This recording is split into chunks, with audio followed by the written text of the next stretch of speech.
And that's why this is one of the major reasons why most people don't achieve their goals or their targets in both their personal life and also in business.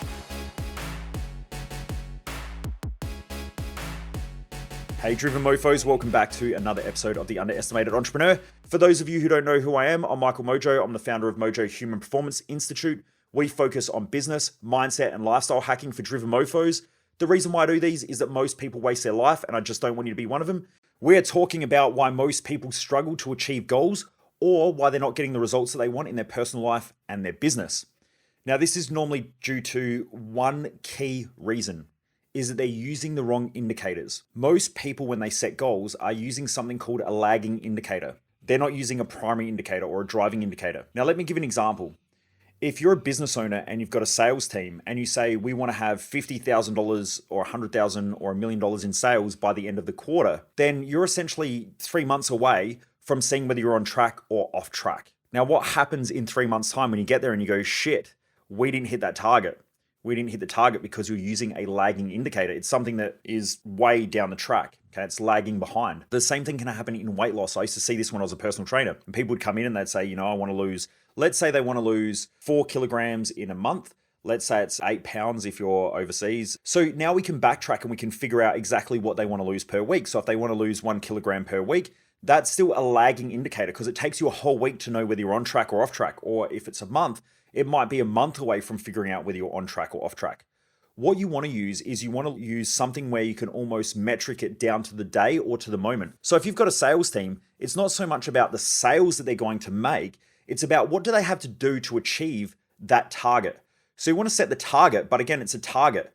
So if you're shooting in a shooting range, you've essentially got the job of holding the gun, pointing it in the right direction and pulling the trigger before it hits the target. The target is something that happens after. It's the after effect of the things that happened prior. So it's the prior things that are the real important part. If you're at a shooting range, then you know that there's a whole bunch of things that have to happen in order to hit that target. So you want to backtrack that and figure out how can you do things where you can consistently check in either day by day or every couple of hours to realize whether you're on track. They're going to be your primary indicators or your primary drivers to make sure that you hit that target. And this is where I see a lot of sales teams really screw up because it's more important to make sure that the leads are good quality, number one. And then number two, that they're hitting the amount of calls that they need to hit per day, because there should be a very strong relationship between the amount of calls to the amount of conversations to those conversations to conversions.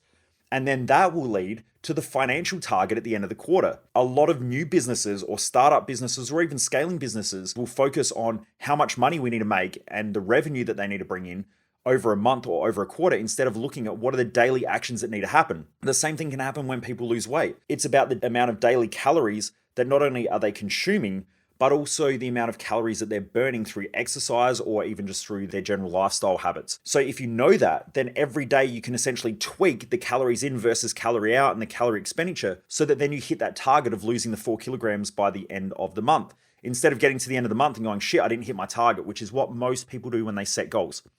So if you are setting goals, make sure you're breaking them down to the core drivers or to the actual drivers that are going to lead to the outcome. Don't just focus on the outcome because that's where most people fuck up their goals, and that won't help you to build your confidence. It won't help you to build your courage, and it won't help you to believe in the methods of goal setting in order to help with achievement. And I've met thousands of people in my events over the years who say, I don't set goals because they never work. It's not that the goals don't work. It's just that they're using the wrong indicators or they're implementing the wrong things to make them work. And a lot of people do that. Anyway, I hope you enjoyed this episode. If you haven't already done so, hit the subscribe or like button. It's been awesome to have so many people join our free Facebook group as well. You can jump on Facebook and search No Bullshit Business Hacks or No BS Business Hacks for Driven Mofos. It's a free group. I post stuff in there every day, Monday to Friday. Monday is Mindset Mondays. Tuesdays, we're talking all about wealth creation, finances, sales, marketing, and anything to do with making money.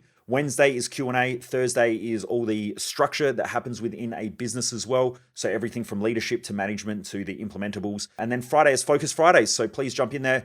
Check it out if you haven't already done so. It's free. Jump across. I look forward to seeing you in there. And remember, Driven Mofos, never underestimate the dream.